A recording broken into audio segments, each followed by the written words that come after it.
अभी हम पढ़ रहे हैं नरेशन का पार्ट सेकंड, दूसरा भाग। पहले भाग में हमने बात की थी डायरेक्ट इनडायरेक्ट क्या होता है, नरेशन क्या होता है, रिपोर्टेड स्पीच किसको कहते हैं, और डायरेक्ट क्या कैसे बनता है, इनडायरेक्ट में कौन से चेंजेस होते हैं, डायरेक्ट में कौन से चेंजेस होते हैं, क्या क्या अंतर दोनों के बीच में होता है। इसके अलावा हमने फर्स्ट पार्ट में प्रोनाउन टेबल के बारे में जाना था, ये जाना था कि आरवी में कौन कौन से चेंजेस होते हैं। आज हम आरएस में चेंजेस के बारे में जान रहे हैं। आरवी में हमने चेंजेस पढ़ा था, तो आरवी में कौन कौन से चेंज होते हैं, आज उन तीनों चेंजेस के बारे में हम जानते हैं, क्योंकि हमने उसमें पढ़ा था कि 3 प्रकार के चेंजेस अंदर वाले वाक्य में होते हैं। तो कौन कौन से चेंजेस होते हैं, तो सबसे पहले हम बात करते हैं कि आरवी में कौन से, आरएस के अंदर कौन से चेंजेस होते हैं। तो वो फर्स्ट था। सेकंड हम पढ़ रहे हैं change into reporting speech, RS. वो हमने पढ़ा था आरवी में परिवर्तन, रिपोर्टिंग वर्ब में परिवर्तन। अब हम पढ़ रहे हैं चेंजेस इनटू रिपोर्टिंग स्पीच, यानी कि आरएस में परिवर्तन। आरएस में परिवर्तन की अगर बात करें तो आरएस में मेनली 3 परिवर्तन होते हैं। कितने परिवर्तन होते हैं? 3 परिवर्तन। There are 3 types of change in RS। RS में कितने परिवर्तन होते हैं? कितने प्रकार के परिवर्तन होते हैं? 3 प्रकार के। कितने प्रकार के? 3 प्रकार के। कौन कौन से? नंबर फर्स्ट यानी नंबर ए। नंबर ए होता है चेंज इनटू प्रोनाउंस। किसमें परिवर्तन? प्रोनाउन में। ये पहला परिवर्तन है, अंदर के वाक्य का पहला परिवर्तन है चेंज इनटू प्रोनाउंस, यानी जितने भी सर्वनाम होते हैं उन सभी सर्वनामों में क्या होता है? परिवर्तन होता है। सभी सर्वनामों में क्या होता है? परिवर्तन होता है। तो हमने वो पढ़ा। अभी हम ये पढ़ रहे हैं आरएस में परिवर्तन। आरएस में मुख्यतः 3 परिवर्तन होते हैं। कितने परिवर्तन होते हैं? 3 परिवर्तन होते हैं। 3 परिवर्तनों में नंबर पहला कौन सा है? चेंज इनटू प्रोनाउंस, यानी किसमें परिवर्तन? सर्वनामों में परिवर्तन, सर्वनामों में बदलाव। ठीक है, सर्वनामों में बदलाव कौन कौन से होते हैं? कौन कौन से सर्वनामों में बदलाव होते हैं, किस तरीके से होते हैं? तो हम एक सूत्र लिख रहे हैं यहाँ पे, जनरली कई बार हमने पढ़ा भी है, SON 1 2 3। ठीक है, अगर मैं इस सूत्र के बारे में बात करूं तो यहां पर एस का मतलब हो जाता है सब्जेक्ट। एस का मतलब क्या हो जाता है? सब्जेक्ट। ओ का मतलब क्या हो जाता है? ऑब्जेक्ट। और एन का मतलब हो जाता है नो चेंज, यानी कि बदलता नहीं है। क्या नहीं बदलता है वो देखिए। अब 1 2 और 3, अब इन तीनों के बारे में भी जान लेते हैं। 1 का मतलब हो जाता है फर्स्ट पर्सन, 2 का मतलब हो जाता है सेकंड पर्सन, अब आपको बात समझ में आ ही रही है, और 3 का मतलब हो जाता है थर्ड पर्सन। अब इस सूत्र का किस तरीके से इस्तेमाल किया जाएगा, इसको कैसे काम में लेंगे, तो ये हमें जानना है। तो वो कह रहा है कि मान लीजिए आप परिवर्तन कर रहे हो किसका? प्रोनाउंस का। किसको बदल रहे हो? सर्वनामों को। आपका सर्वनाम अगर फर्स्ट पर्सन का है, आपका सर्वनाम किसका है? फर्स्ट पर्सन का। तो फर्स्ट पर्सन का सर्वनाम हमेशा किसके हिसाब से बदलेगा? कर्ता के। जो आपके आरवी में जो कर्ता होगा, बाहर के वाक्य में जो कर्ता होगा, उस कर्ता के हिसाब से आपका फर्स्ट पर्सन बदलेगा। अब मान लीजिए ये फर्स्ट पर्सन है और यहां पर कौन सा पर्सन है? Third person. आपका कर्ता कौन से पर्सन का है? थर्ड पर्सन का। और आप किसको बदल रहे हैं? फर्स्ट पर्सन को। तो वो फर्स्ट पर्सन किस में बदलेगा? थर्ड पर्सन में। किस में बदलेगा? Third person. ठीक है, तो ठीक इसी तरीके से सेकंड पर्सन बाहर के किसके हिसाब से बदलेगा? ऑब्जेक्ट के हिसाब से। और अगर आपका अंदर कोई थर्ड पर्सन है, थर्ड पर्सन का मतलब he she it his her him ऐसा कोई है, दे दियर देम जैसा कोई है, तो वो हमेशा कैसा होता है? एन। एन का मतलब नो चेंज, उसमें कोई भी क्या नहीं होता? बदलाव नहीं होते हैं, उसमें कोई भी परिवर्तन नहीं होते हैं। ये इस सूत्र का मतलब है। ये इस सूत्र का मतलब है। आपको बात समझ में आ गई होगी। अब बात करते हैं, ये पहला परिवर्तन था, अब बात करते हैं नंबर सेकंड की। 3 परिवर्तन में से पहला परिवर्तन हमने देख लिया। पहला परिवर्तन किसका होता है? सर्वनामों का। अब परिवर्तन नंबर सेकंड, दूसरा परिवर्तन। अब दूसरा परिवर्तन हम पढ़ रहे हैं चेंज ऑफ टेंस। किसका परिवर्तन? टेंस का। टेंस का मतलब क्या होता है? Helping verb plus main verb. Helping verb mostly क्या? Helping verb. हम अधिकतर जो टेंस के बारे में जानते हैं वो हेल्पिंग वर्ब से पता चलता है। तो helping verb plus main verb यही हमारा टेंस है। यानी कि अगर हम हेल्पिंग वर्ब को बदल दें और साथ में मेन वर्ब को बदलें हेल्पिंग वर्ब के हिसाब से, तो क्या बदल जाएगा? टेंस बदल जाएगा। ठीक है, तो चलिए टेंस के बारे में जानते हैं किस तरीके से बदलते हैं। तो मैं यहाँ टेंस के 2 भाग 2 कॉलम बना लेता हूँ। फर्स्ट कॉलम मैंने बनाया है डायरेक्ट का, ठीक है, और सेकंड बनाया है मैंने इनडायरेक्ट का। यानी डायरेक्ट में कौन सी हेल्पिंग वर्ब होगी और कौन सी मेन वर्ब होगी, जिसको इनडायरेक्ट में कौन सी मेन वर्ब और हेल्पिंग वर्ब में बदलना है। ठीक है, जैसे मान लीजिए आपके पास अगर डायरेक्ट में डू या डज हो, ठीक है, प्लस वर्ब की फर्स्ट फॉर्म या वर्ब की फर्स्ट फॉर्म प्लस एस या ईएस रहे, तो इनडायरेक्ट बनाते समय ये सब के सब केवल और केवल किस में बदलेंगे? वर्ब की सेकंड फॉर्म में। किस में बदलेंगे? वर्ब की सेकंड फॉर्म में। अगर मान लीजिए डू या डज प्लस नॉट है और उसके बाद वर्ब की फर्स्ट फॉर्म है, तो ये डू डज प्लस जो नॉट है ये बदलेगा आपका did plus not plus verb की कौन सी फॉर्म में? फर्स्ट फॉर्म में। ठीक है, ठीक इसी तरीके से आपका जो इज़मार है, इज़मार प्लस वर्ब की कौन सी फॉर्म होती है इसके साथ में? फोर्थ फॉर्म, आईएनजी वाली। कौन सी? आईएनजी वाली। कौन सी वाली होती है? आईएनजी वाली। ठीक है, तो इसको इज़मार को आपको वाजवर में बदलना है। इज़मार को किस में बदलना है? वाजवर में बदलना है। वर्ब की वही सेम फॉर्म रहेगी, मेन वर्ब नहीं बदलेगी, क्योंकि जेमार के साथ भी फोर्थ फॉर्म आती है और वॉजवर के साथ भी कौन सी आती है? फोर्थ फॉर्म आती है। ठीक इसी तरीके से अगर हमारे पास यहाँ हैज या हैव प्लस वर्ब की थर्ड फॉर्म है, तो हैज हैव जो है वो पास्ट में किस में बदल जाएगा? हैड में, प्लस वर्ब की सेम फॉर्म रहेगी, क्योंकि हैज हैव के साथ भी थर्ड फॉर्म आती है, हैड के साथ भी कौन सी फॉर्म आती है? थर्ड फॉर्म आती है। ठीक है, ठीक इसी तरीके से अगर मान लीजिए हमारे पास कोई भी मॉडल है, जैसे shall, will, can, may, must, plus verb की फर्स्ट फॉर्म है, ये मॉडल हो और इन मॉडल के बाद वर्ब की कौन सी फॉर्म हो? फर्स्ट फॉर्म हो, तो ये मॉडल पास्ट में बदल जाते हैं। सेल का पास्ट रूप होता है शुड, विल का होता है वुड, मैं क्रम से लिख रहा हूं, ठीक है, कैन का होता है कुड, मे का होता है माइट, मस्ट ऑलवेज मस्ट होता है, और प्लस इनके साथ भी वर्ब की कौन सी फॉर्म रहेगी? फर्स्ट फॉर्म रहेगी। ठीक है, ये आपका इस तरीके से आप हेल्पिंग वर्ब को प्रेजेंट को पास्ट में और फ्यूचर को किस में बदलोगे? पास्ट में। लेकिन अगर दिया गया प्रश्न ही पास्ट टेंस में हो तो उसे कैसे बदला जाएगा? ठीक है, तो आप इसको लिखेंगे। अब सवाल कि दिया गया टेंस अगर पास्ट में हो तो उसे कैसे बदलेंगे, तो उसके बारे में जानते हैं।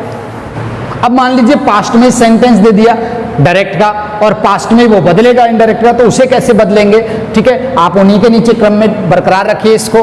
तो डायरेक्ट में जैसे मान लीजिए आपको दे देता है वो डिड प्लस वर्ब की फर्स्ट फॉर्म या केवल वर्ब की कौन सी फॉर्म? सेकंड फॉर्म, जो कि पास्ट टेंस की निशानी है। ठीक है, तो ये आपका बदलेगा हैड प्लस वर्ब की कौन सी फॉर्म में? थर्ड फॉर्म में। ठीक है, ठीक इसी तरीके से अगर वो दे देता है वॉज या वर्ब प्लस फोर्थ फॉर्म का मतलब वही आईएनजी वाले, तो ये बदलेगा had plus been plus verb की फोर्थ फॉर्म में, यानी वही आईएनजी वाली फॉर्म। ठीक है, अब ये बदल गया। अब मान लीजिए उसने यहां पे दे दिया हैड प्लस वर्ब की थर्ड फॉर्म, अब इसको किस में बदले, तो ध्यान देना कि ये इनडायरेक्ट में बदलता नहीं बदलता। तो अगर वो हेड प्लस थर्ड फॉर्म दे दे तो वो केवल आपको गुमराह करने के लिए, आपको मिसगाइड करने के लिए ऐसा देता है, तो आपको वो का जो वहां दे रहा है हेड प्लस थर्ड फॉर्म उसको ऐसे कैसे लगा देना है। ठीक इसी तरीके से मिसगाइड करने के लिए वो देगा आपको हैड बीन प्लस वर्ब की फोर्थ फॉर्म। ठीक है, तो आपको इसे भी बदलना नहीं है, हेड का हेड, बीन का बीन और वर्ब की वही कौन सी फॉर्म, फोर्थ फॉर्म। ठीक है, इस तरीके से आप हेल्पिंग वर्ब यानी कि टेंस को बदलोगे, ये आपका दूसरा परिवर्तन होगा। ये आपको डायरेक्ट में मिलेंगे, इन सबको आपको किस में बदलना है, इनडायरेक्ट में, और इस तरीके से आपको बदलना है। अब मैं समझाऊं, इसको समझाने की कोशिश करूं तो इस तरीके से होता है कि अगर प्रेजेंट का सिंपल टेंस है, प्रेजेंट का अगर इंडेफिनेट टेंस है तो वो पास्ट के इंडेफिनेट में बदलता है। प्रेजेंट का कंटिन्यूअस पास्ट कंटिन्यूअस में, परफेक्ट पास्ट के में, प्रेजेंट का परफेक्ट कंटिन्यूअस है तो वो पास्ट के परफेक्ट कंटिन्यूअस में बदल जाएगा। फ्यूचर है तो मॉडल्स के हमने रूप लिख ही लिए थे, सेल का शुड हो जाता है, विल का वुड हो जाता है, कैन का कुड हो जाता है, इस तरीके से पास्ट रूप आ जाता है। और पास्ट अगर दे देता है तो पास्ट का मतलब है एक छोड़कर तीसरा, जैसे प्रेजेंट इंडेफिनेट टेंस दिया हुआ, पास्ट इंडेफिनेट टेंस अगर उसने दिया हुआ है तो हम बदलते समय उसे पास्ट परफेक्ट में बदलेंगे, कंटिन्यूअस को छोड़ देंगे। और कंटिन्यूअस में दिया हुआ है तो परफेक्ट को छोड़ देंगे, परफेक्ट कंटिन्यूअस में बदलेंगे। यहां देखिए डिड पास्ट इंडेफिनेट टेंस है और इंडेफिनेट के बाद कंटिन्यूअस होता है, लेकिन हमने कंटिन्यूअस को छोड़ दिया और head plus third form perfect को लिया है। ऐसे ही ये क्या है, कंटिन्यूअस टेंस है पास्ट का, अब हमने परफेक्ट को छोड़ दिया और परफेक्ट कंटिन्यूअस लिया है पास्ट का, तो ये पास्ट में बदलेगा। ठीक है, इस तरीके से हमको हेल्पिंग वर्ब यानी कि टेंस का परिवर्तन करना है। अब एक लास्ट परिवर्तन, तीसरा, जिसको हम कहें कि तीसरा परिवर्तन कौन सा होता है, तो नंबर थर्ड यानी कि टाइम एंड डिस्टेंस, समय और दूरी। किसका परिवर्तन, समय और दूरी का। तो चलिए समय और दूरी का परिवर्तन भी देख लेते हैं। अब हम समय और दूरी के बारे में बात कर रहे हैं, यानी कि अब हम परिवर्तन करेंगे समय में और दूरी में। किस समय किस तरीके से बदलता है, दूरी किस तरीके से परिवर्तन हो जाती है, किस तरीके से परिवर्तित हो जाती है इनडायरेक्ट बनाते समय। तो चलिए इसके लिए भी हम दो कॉलम बना लेते हैं, एक वही डायरेक्ट का और दूसरा आपके इनडायरेक्ट। ठीक है, सबसे पहले जैसे मान लीजिए अगर डायरेक्ट में वो देता है दिस का मतलब होता है यह, तो यह वह में बदलेगा, तो दूर करना है, नजदीक को कैसे कर देना है, दूर। अब आपको समझ जाना है किस तरीके से बदलना है। दिस का क्या हो जाएगा, दैट। दीज का होता है ये का अपोजिट क्या होता है, वो। ठीक है, तो दीज का क्या हो जाएगा, those. Here, there, hence, thence, either,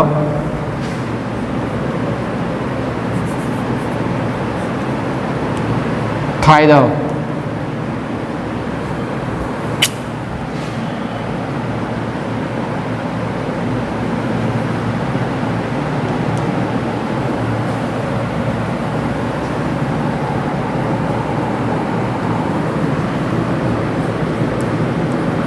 now, then,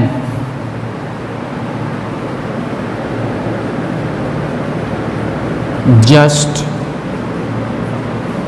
ago, today, that day,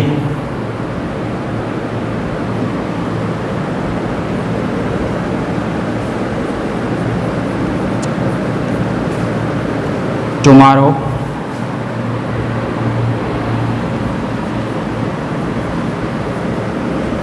the next day,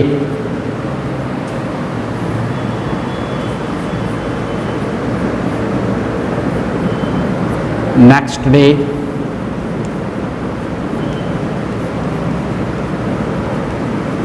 the following day। ठीक है, ठीक इसी तरीके से अभी इसमें और वर्ड्स हैं, उनको मैं ऊपर लिखता हूं, इनको हटा के। ठीक इसी तरीके से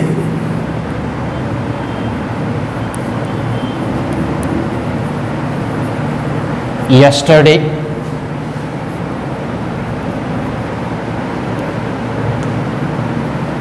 the previous day,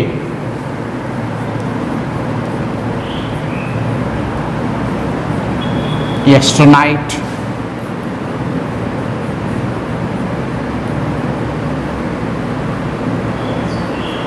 the previous night। ठीक इसी तरीके से tonight,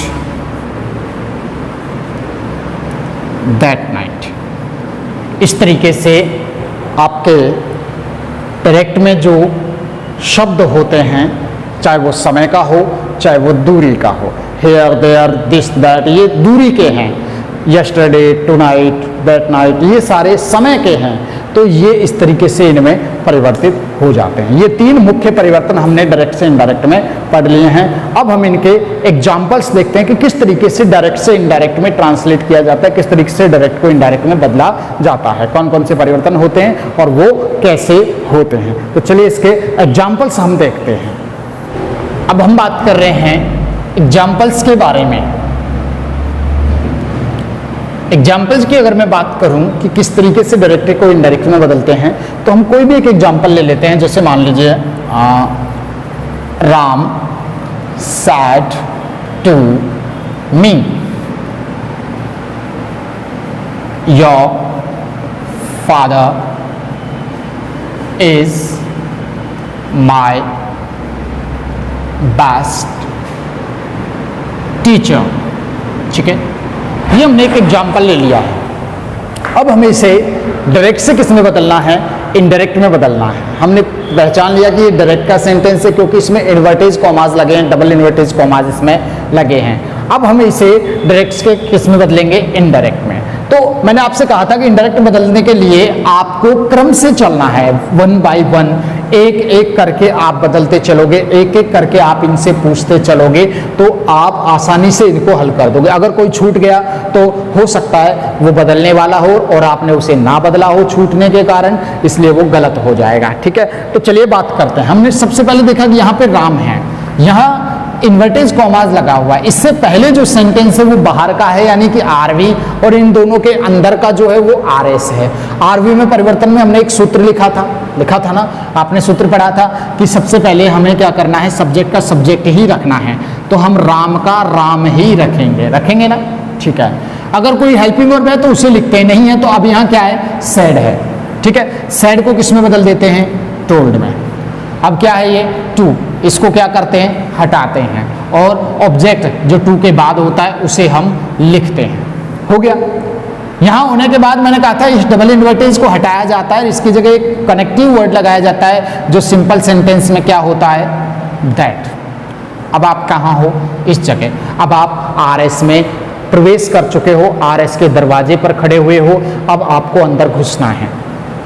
जैसे अंदर घुसे सबसे पहले क्या आया, योवर। क्या योवर एक प्रोनाउन है? बिल्कुल। अंदर जाते ही तीन चीजें याद रखनी है कि भाई अगर कहीं रास्ते में प्रोनाउन मिला तो उसको बदलो, कहीं हेल्पिंग वर्ब मिली तो उसको बदलो, कहीं मेन वर्ब मिली तो उसको बदलो, कहीं अगर समय या दूरी का कोई शब्द मिला तो उसको बदलो।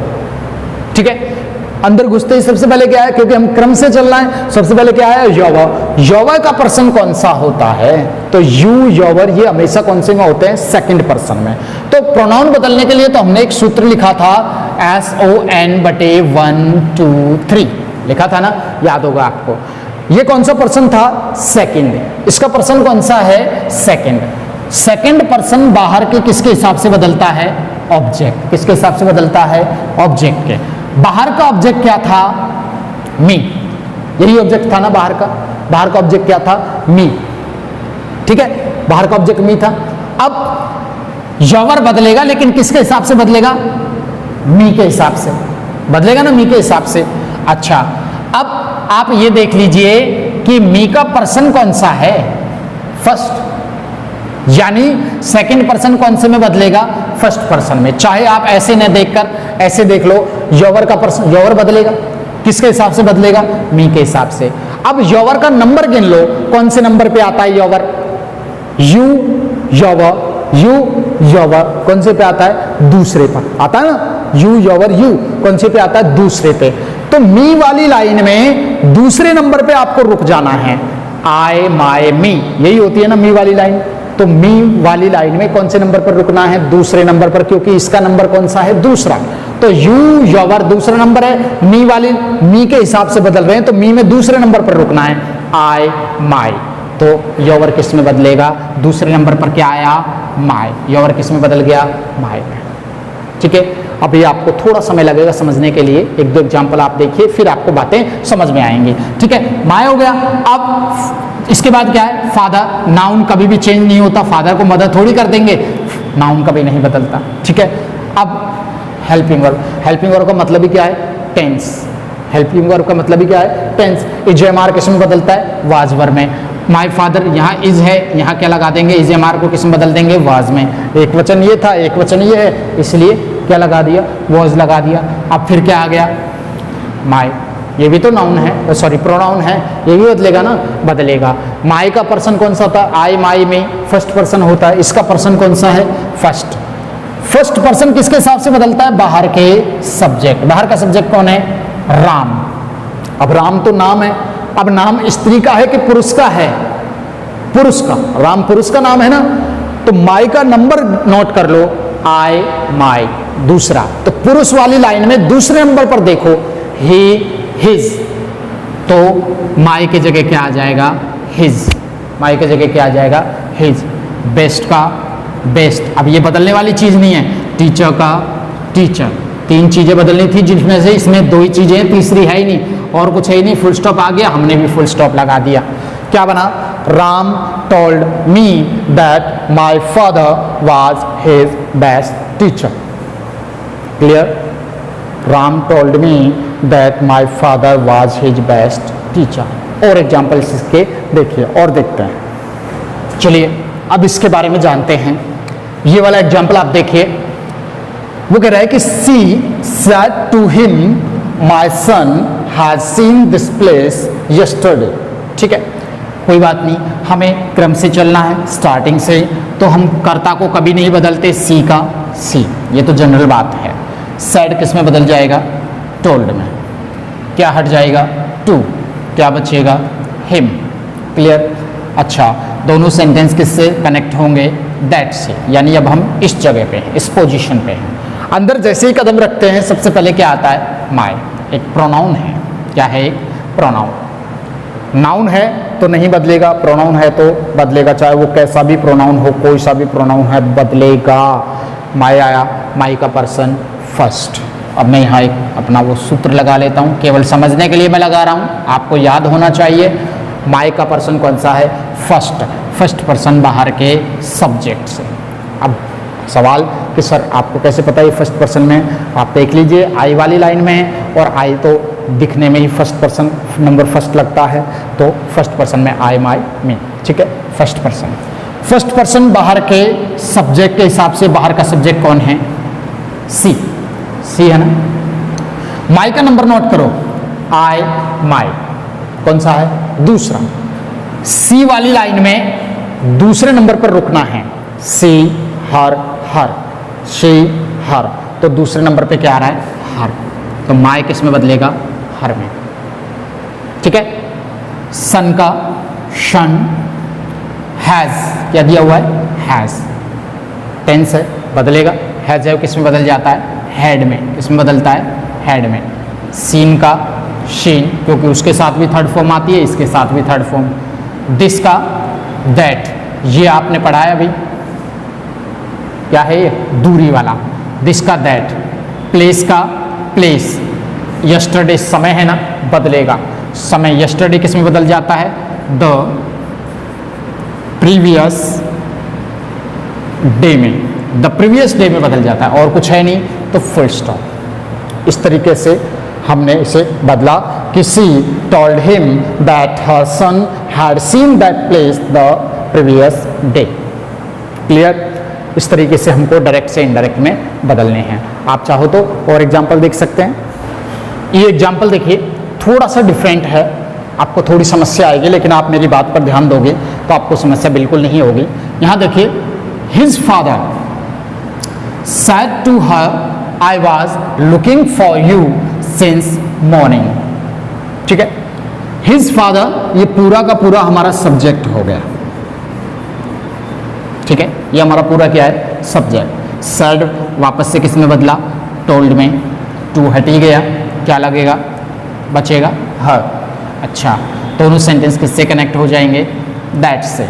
क्लियर बात यहाँ तक? यहाँ तक कोई प्रॉब्लम नहीं है। अच्छा, अब हमारा सब्जेक्ट क्या है? सबसे पहले यानी अंदर जाते ही सबसे पहले क्या आया? आए। आए शकल से कौन से पर्सन का है? फर्स्ट पर्सन का। और फर्स्ट पर्सन बाहर के किससे बदलता है? सब्जेक्ट से। अब सवाल, बाहर का सब्जेक्ट क्या है? क्या है? His father. तो मुझे बताइए, हिज है या फादर है? तो ध्यान रखना, अगर कोई ऐसी चीज हो जो बाहर हमारा कर्ता या कर्म हो और नाउन भी उसके साथ मौजूद हो और प्रोनाउन भी हो, तो हमेशा नाउन होती है, क्योंकि हिज जो है वो सब्जेक्ट नहीं हो सकता, फादर सब्जेक्ट हो सकता है। अब फादर स्त्री है कि पुरुष है? पुरुष है। पुरुष है तो आई का नंबर नोट कर लो। आई कौन से नंबर पे आता है? फर्स्ट नंबर पे। पुरुष वाली लाइन में पहले नंबर पर क्या आता है? ही। तो आई किस में बदल जाएगा? ही में। चाहो तो आप चेक कर सकते हो प्रोनाउन टेबल पे कि फर्स्ट पर्सन आई है और आई पहले नंबर पे आता है, तो फादर यानी पुरुष, पुरुष वाली लाइन में पहले नंबर पे क्या आएगा? ही आएगा। आई किस में बदल गया? ही में। यहाँ पर हेल्पिंग वर्ब कौन सी दी हुई है? वॉज। वॉज वर्ब अगर दे दिया जाए तो वो हैड प्लस बीन प्लस चौथी फॉर्म में बदलता है। याद है ना आपको? तो मैं यहाँ हैड और बीन लगाऊंगा, क्योंकि मैंने वाज को बदला है हैड बीन में। वाज किस में बदला है? हैड बीन में। अब लुकिंग का लुकिंग, क्योंकि इसके साथ भी चौथी फॉर्म और इसके साथ भी चौथी फॉर्म। लुकिंग, फोर का फोर, इसको बदलना मैंने नहीं बताया था, ये नहीं बदलेगा। अब क्या आ गया? यू। यू का पर्सन सेकंड, सेकंड पर्सन बाहर के ऑब्जेक्ट। बाहर का ऑब्जेक्ट कौन है? हर। बाहर का ऑब्जेक्ट कौन है? हर। अच्छा, अब इसका नंबर नोट करो। ध्यान रखिए, अगर मुख्य क्रिया से मेन वर्ब से पहले अगर यू आता है तो उसका नंबर होता है पहला, यानी वो कर्ता होता है। और अगर मेन वर्ब के बाद कभी आता है तो उसका नंबर होता है तीसरा, यानी वो ऑब्जेक्ट होता है, कर्म होता है। ये बात आपको याद रखनी है। तो ये मेन वर्ब से पहले है या बाद में है? बाद में है। तो इसका नंबर कौन सा है? तीसरा। यानी हर वाली लाइन में हम तीसरे नंबर पे जाएंगे। हर वाली लाइन कौन सी है? सी हर हर। तो सी ह। तीसरे नंबर पर भी क्या है? ह। यानी यू किस में बदल जाएगा? हर में। फिर क्या है? सिंस का सिंस और मॉर्निंग का मॉर्निंग और फुल स्टॉप। ठीक है, इस तरीके से डायरेक्ट टू इनडायरेक्ट हमको करना है, डायरेक्ट से इनडायरेक्ट में हमें बदलना है।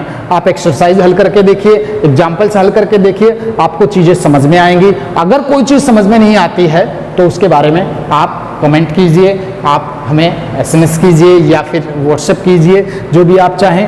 और अगली जो वीडियो होगी, अगला जो पार्ट होगा, उसमें हम अगले सेंटेंस के बारे में बात करेंगे।